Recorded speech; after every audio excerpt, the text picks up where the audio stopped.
What's up, y'all? Welcome to Miles from India. We are here. The 2022 New York City Marathon was conquered, and I'm here to tell y'all all about it.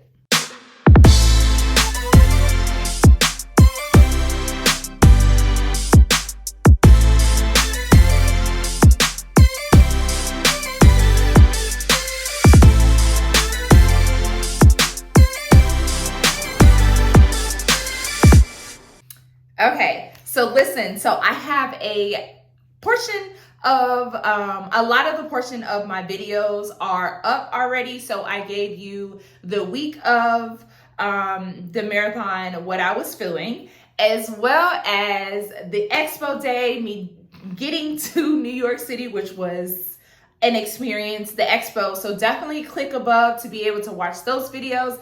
And this video is going to be all about race day. It is the morning of the 2022 New York City Marathon. I am eating breakfast and taking y'all along with me for this journey of a 26.2 miles. Let's get it. It is race day. I am up and going. It is 6:53. I woke up feeling rested and just feeling great. I don't catch the ferry until 8:30, so I am getting myself together. I ate my crackers and peanut butter this morning. I've almost had about 30 ounces of water already. I'm also going to drink some Gatorade because the temps are expected to be 73 to 75 when I take off and rising from there. So, yeah, getting myself together, said my prayer this morning, had some time with my babe. And, yeah, we're about to get it together. So I'm going to give y'all time checks throughout the day because the way that the time is set up is kind of weird. So I don't have to be to the ferry until 8:30. I don't take off until 11:30. So, but I'm up now getting myself together. So the race starts officially at 8:30 here. So the elites take off at 8:30, but I don't take off till 11:30. So see y'all soon. All right, y'all. So I have this, Braxton put me onto this MagSafe battery pack. So since I'll be out there for several hours, I need my phone to stay charged so I can find him at the finish too. So MagSafe is going to go on the back of my phone. All right, y'all, I am all set. Got my shorts on, tank top. Everything is ready to go.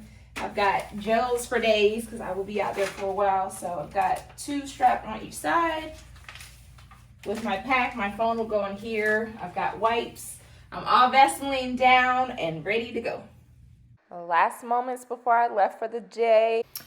All right, so the morning of the race, I slept pretty good. The day before, I ended up communicating with the bellman at the hotel at the Warwick and asking him how to actually walk to the station to get to the ferry because it's like on different ends of the street. Like it's a little bit confusing in New York compared to what it is here in Atlanta. So he was able to give me direct directions on how to get there. Good morning, y'all. I am now outside, headed. I'm walking to the ferry to get to Staten Island. I got my shed shirt on. It's super warm out, so just want to stay a little bit covered. Y'all, I was walking to the station so that I can get to the ferry, not to the actual ferry. So here, I actually made it to the station. There was a guy that was there that was it was a lot of people there, but they were very helpful as far as where I needed to go. I am now on the ferry. I just hopped onto the first ferry that was there. I didn't wait until my 8:30 time because I was kind of anxious to get to the starting line.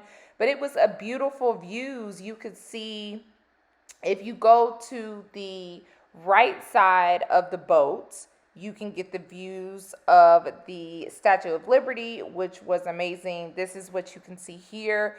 There were so many people on the boat. They were not checking times. They were only checking to see that you had a bib on, and they were just checking to make sure that you had a clear bag.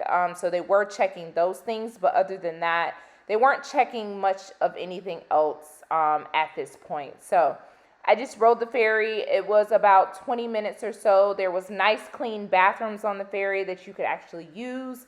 There's no way that you could get lost at all. You just kind of followed the crowd to get there. Hey y'all, we made it to Staten Island. So I am just sitting here. I'm procrastinating as much as possible because my takeoff time is not until 11:30. So I'm waiting for all these lines to go. I'm feeling good. Just kind of taking my time, taking in the moment. Got my shed shirt on. It's warm, y'all. I've already started sweating today, so just through the process of getting here. So it's been interesting, but we're here.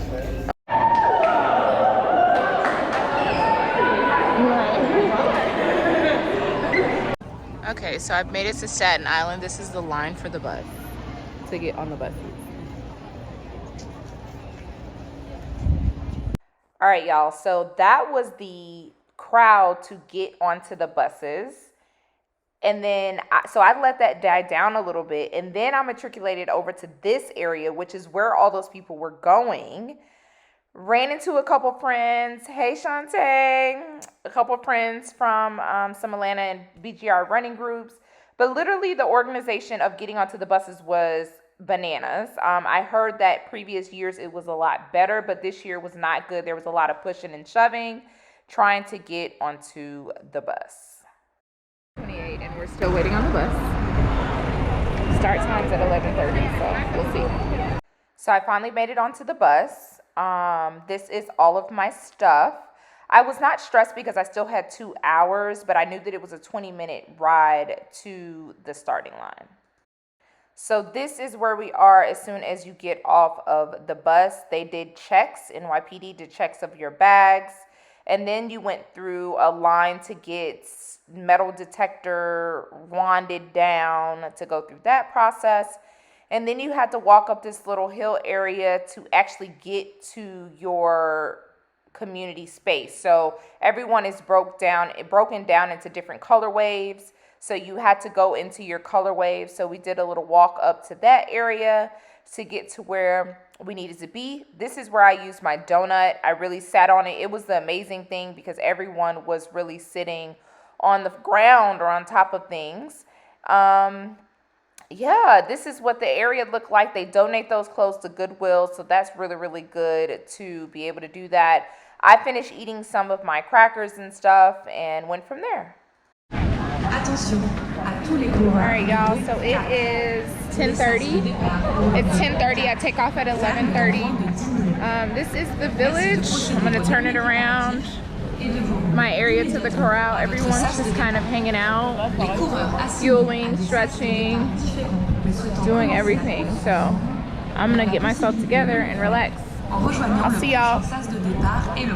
Ran into an IG friend. Hey girl, congrats on your first marathon. And then also just was ready to head over to the starting line. So something that I did notice is that there were a lot of out of town or out of the country runners for this race, which of course, it being a world major marathon, I expected that, but there were a lot of people that didn't speak English and didn't understand kind of what needed to be done. So at the starting line village area, there were repeating announcements in different languages, and there were definitely signs for people of different languages as well, which I thought was pretty awesome.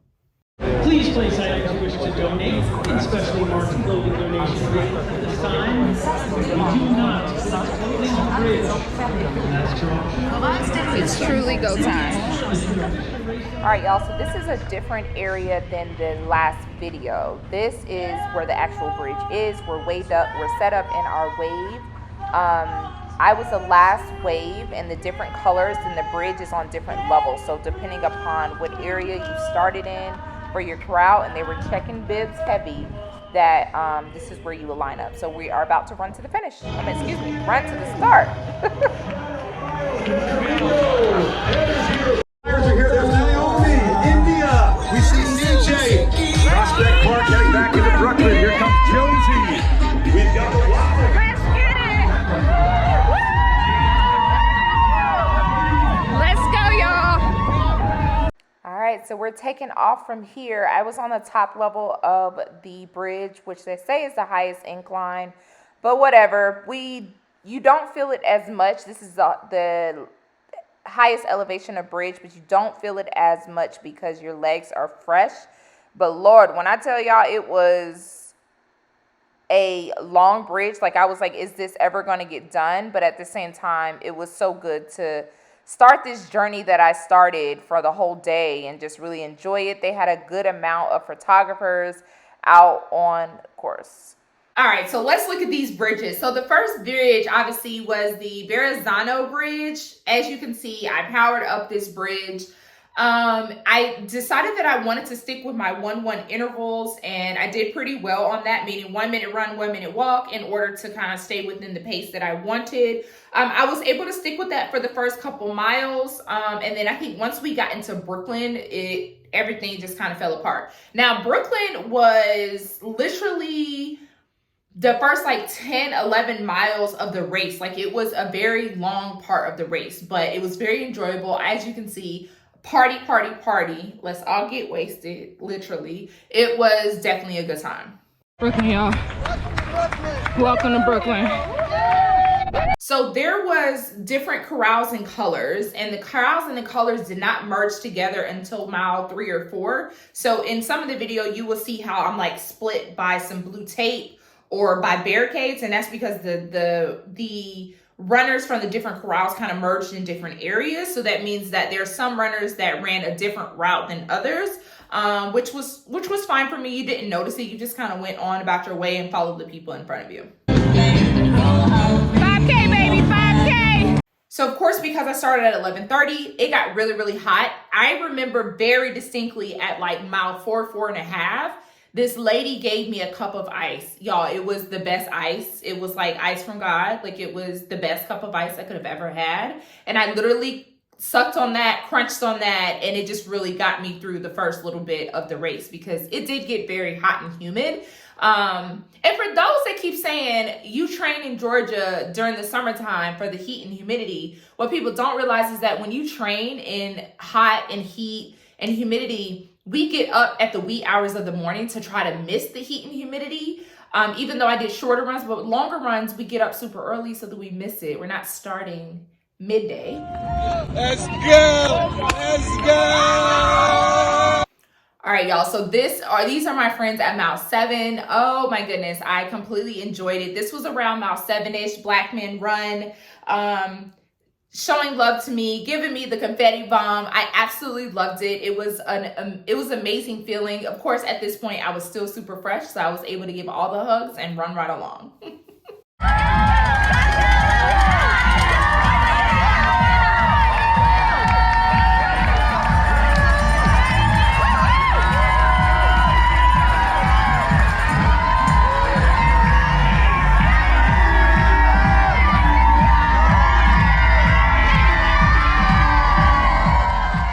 Y'all, it felt like a Soul Train line, and I'm sorry that the camera is so wiggly, but I was literally dancing. I was still fresh. This was before half-million mark. So I was dancing, playing around. Of course, you could hear people saying my name because I had my name badge, India, on my shirt. And, you know, I just kept chugging along, and it was honestly just a really good time. I was trying to get areas. It was almost like I'm sorry, y'all. There were no barricades, so the crowd was like closing in on you, and you just had to enjoy it and embrace the love.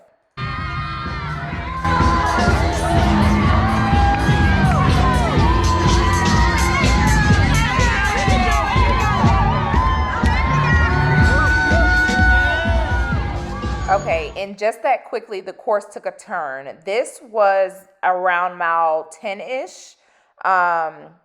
And this is where I want to say it was a heavily populated Jewish area. And there were really no spectators out. It was very quiet. It was kind of eerie. No one was saying hello. No one was smiling. The kids were kind of out just looking. But if you made eye contact with them, they could not, like, you could tell that they just couldn't do it. So it was very interesting to go from that and then back to this fun here in the other portions of the plan.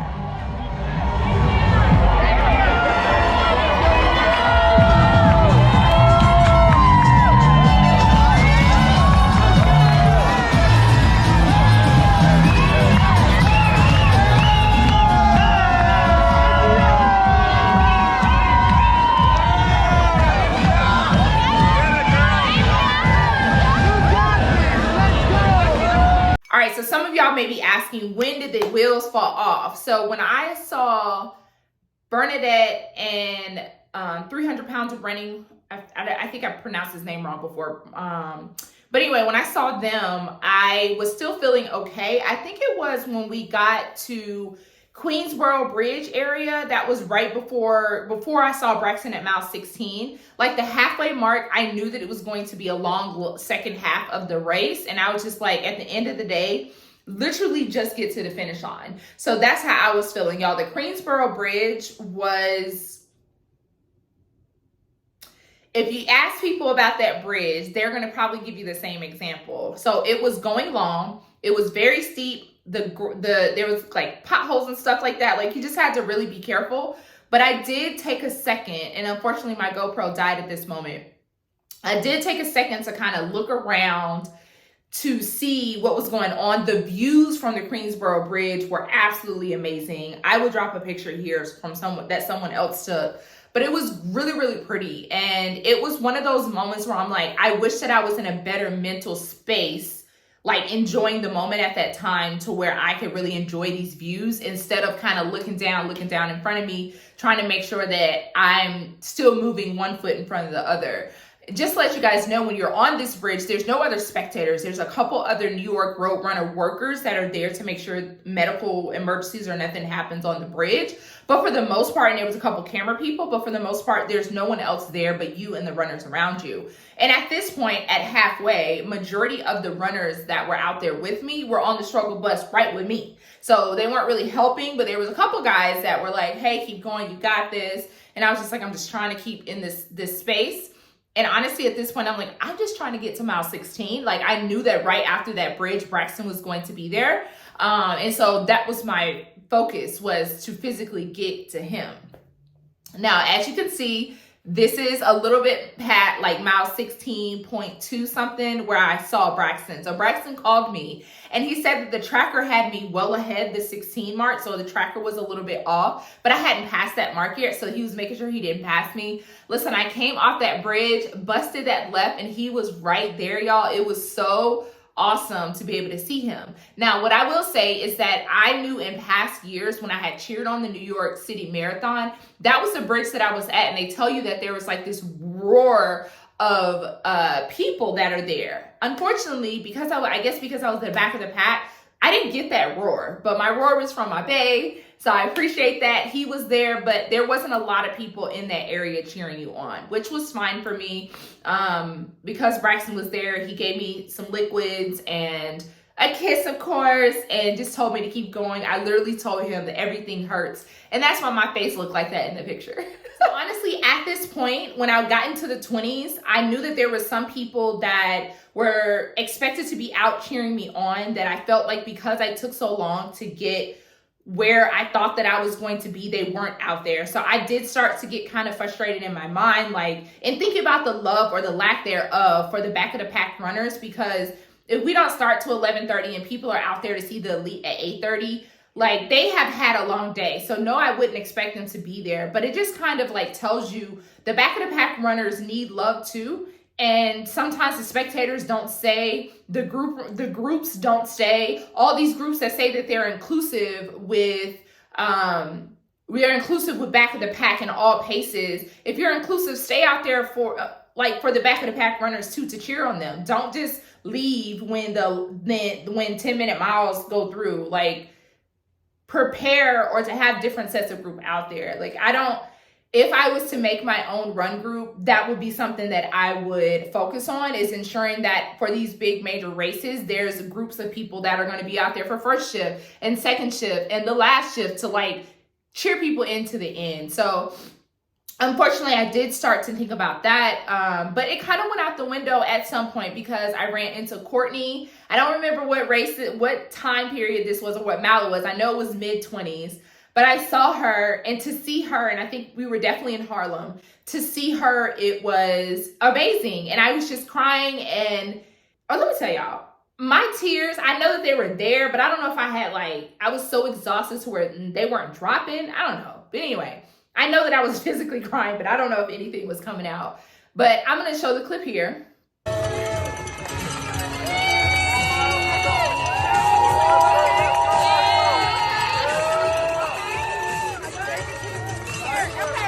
But to see her was so great. And I don't know if you could hear the verbal, but what I said was, I'm going to be okay. I'm going to make it to the finish line. There was no moment in the midst of everything that I did not think that I wasn't going to make it to the finish line. I was hurting. I was frustrated. I was ready for it to be over. But every time I saw someone and I gave them a hug, it literally was, I'm going to make it to this finish line. I'm hurting. I'm ugly crying to you right now, but your girl is making it to the finish line.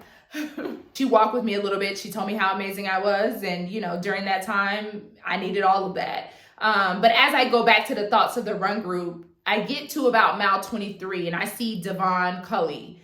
And he's the guy that I saw. He is one of the founders of Black Runners Connect. He texted me the day before and I told him, I said, are y'all going to be out there late? When he told me that he was going to be at like 23, I said, are y'all going to be out there late? I'm tearing up because it just... He said, I got you, sis, because when people tell me that they were going to be at the later miles, and I knew that it was taking me a lot longer to run the race than expected, but when they told me that they were going to be at later miles, I kind of discounted them and said that they're not going to be there because it's now late, it's dark, nobody is going to stay out there all day. I got around 23, 24, and I saw him. Earlier in the day, he had a whole group per the pictures. But when I saw him, it was just him. Literally just him cheering. And it was great for me because he was like, hold on, wait. He gave me a hug and he said, hold on, wait. And he gave me one of the confetti poppers. And I was the only one standing there. He gave me that popper. And honestly, Devon, I'm going to tell you this. I don't know if you're going to watch this video, but thank you so much. Like, for you to be out there, you're the only one there. I don't know if you were only waiting on me, but it felt like you were only there waiting on me. And that just, it felt so good to see him out there by himself. Like, he was literally out there by himself with his megaphone. He gave me a confetti popper. Usually those are saved for great pictures and all this, but at the moment I was just so excited to see it. So he was like, keep going since you're almost there. And I did that. I just kept going.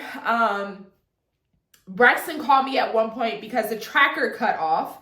So after a certain time, the tracker cuts off on your phone, and he was like, where are you? So at that point, I was getting into Central Park. Y'all, Central Park was the longest freaking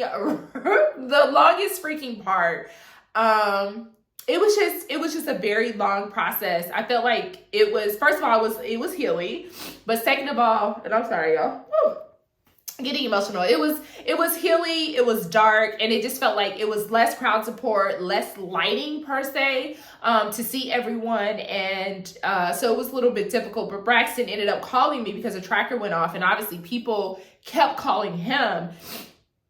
And so I told him, I was like, I'm still out here. I'm doing fine. Talk to me through this process. So at this point, I was like, just keep me on the phone. Tell me about your day. What did you do today? Like, just keep me distracted. So he did that. And I ended up seeing him at like mile 26, right before the finish. But what I couldn't see is the finish. Like, you can't see the finish from afar. Like, you have to be kind of like 800 meters in. And I remember I got off the phone with him after seeing him at 26, and I literally ran in the rest of the way. Like, I did still have the energy to muster up to run in. So I had a little jog, and I'm like, I'm about to finish this.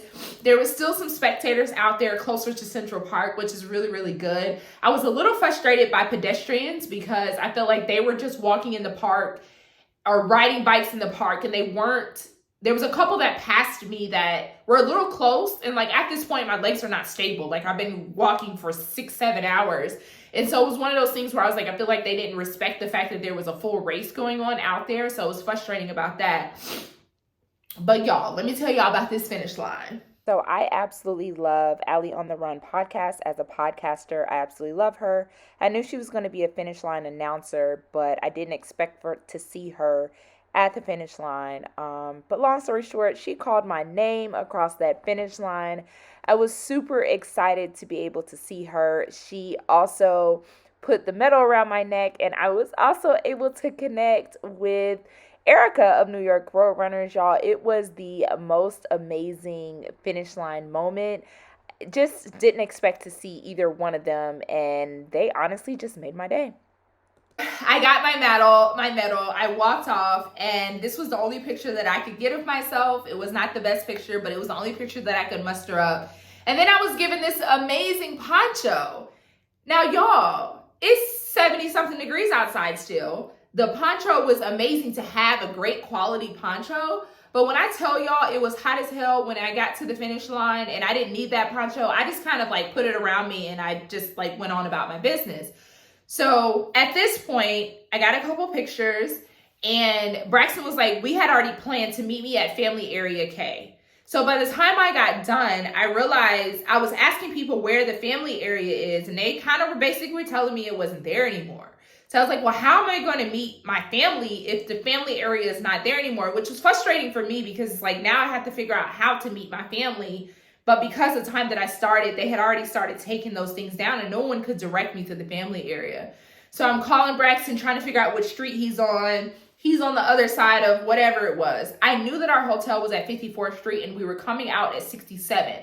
So I was like, that's not too many blocks, but when you have already ran 26.2 miles, that is a long time. So we ended up connecting, gave him a big hug and kiss when I saw him. He had my OFO slides for me. And I know if y'all watch this video, y'all know about the OFO slides. They are my thing. So he had those for me. And I literally told him, I said, babe, I'm not going to be able to walk to the hotel. We're going to have to get a taxi. We're going to have to figure out something. We're going to have to do something because your girl cannot, I know that I can't do it. I knew that even finding him, it took a lot of energy for me to get to him. And I could tell my legs were just done. So he said, okay, we're going to figure something out. As soon as we said that, there was a bike taxi guy that pulled up. And it's a physical bicycle that has like a bucket on the back of it and you sit in it. Now, mind you, on Friday at our hotel, the bellhopsman warned us that they are very expensive and that they charge you a lot and your amount may end up being $100 for a very small trip and they are very expensive. So I was like, oh, we'll never do one of those. When I tell y'all, on Sunday, after that 26.2 miles, we got one of those things. So we're just riding. And of course, for anyone that knows, when your body temperature starts to drop after running, it's a little chilly outside. You can't get the shivers. You need electrolytes. You need water. You need to be covered. You need to get out of wet clothes. So I was trying to my best to get to where we get to the hotel as soon as possible so that I could care for myself as needed. Braxton had water and Gatorade and all that stuff for me, but I just really need to get out of these wet clothes, get into the shower, get into a bath for my legs and all that good stuff. So at that moment, when we're riding in the bike taxi, that poncho was everything. It was everything that we absolutely needed. So it was definitely really, really good. Y'all, the bike taxi, 18 minutes. It was probably like 10 blocks, less than 10 blocks that we had to get to. $148 freaking dollars. $148, y'all. Bananas. So it was so crazy that bike taxi it was that expensive, but that was the best $148 that I spent all weekend. And I'm so glad that I did. So we got to the hotel. We had already got my Epsom salt. Braxton and did all that. Braxton got me pizza. He was like, what do you want for dinner? And I want a slice of pepperoni and a slice of cheese pizza. Hadn't had that all weekend. And I was like, that is all I want. And I was able to get in the bed and he was able to massage and use the massage gun on me and I felt good. And Monday I woke up feeling pretty good. So all in all, it was a very good weekend. All in all, it was a very good race day. Now, people have asked me, will I go back to New York like I did with Chicago? No. Like, I don't have a need to run the New York City Marathon again. For those that don't know, I don't love the marathon distance. I love the half marathon distance, but I don't love the marathon distance. And I really just want to get my 6 stars. This is my 2nd star. And I am really happy that I was able to get that. I will probably go back to New York to cheer on the marathon, but to physically run the marathon, I'm not interested in redoing it. And I think it's honestly because I had an amazing experience. It wasn't the time goal that I wanted, or physically like being able to like run more of the race.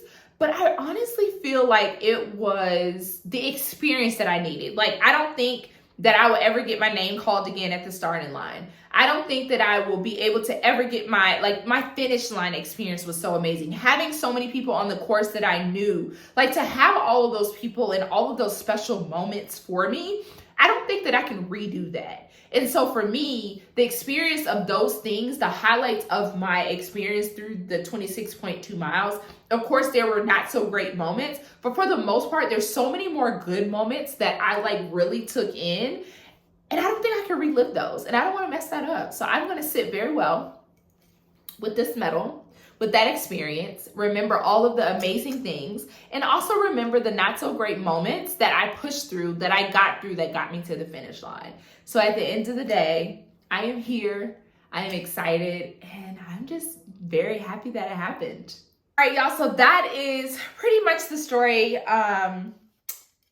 I hope that y'all sat through. I know this is a very long video. I hope that y'all watched it all the way to the end. I am a 2022 New York City marathoner finisher. So excited. Thank you all so much for watching this video. I greatly appreciate it. I will also be doing a question and answer. I asked I asked my followers on my Instagram to ask me some questions about the New York City Marathon. So I do have that. I'll be doing that video to follow up to this. And don't forget, check out my video of the week before or the week of the marathon. Also check out my video for the expo and pre-race and the Abbott's 5K that I cheered on. Go watch that video, and I hope you watch all of this. Thank you all. I have more videos to come. Thank you all for my supporters and all of the love that I've gotten. Thank you so much. For my new followers, y'all go subscribe. I am almost at 1,000 subscribers, and I'm so excited about it. But thank you so much for all of the love. I appreciate it. Kisses here to this beauty, and kisses to y'all. Thank you. Bye, guys.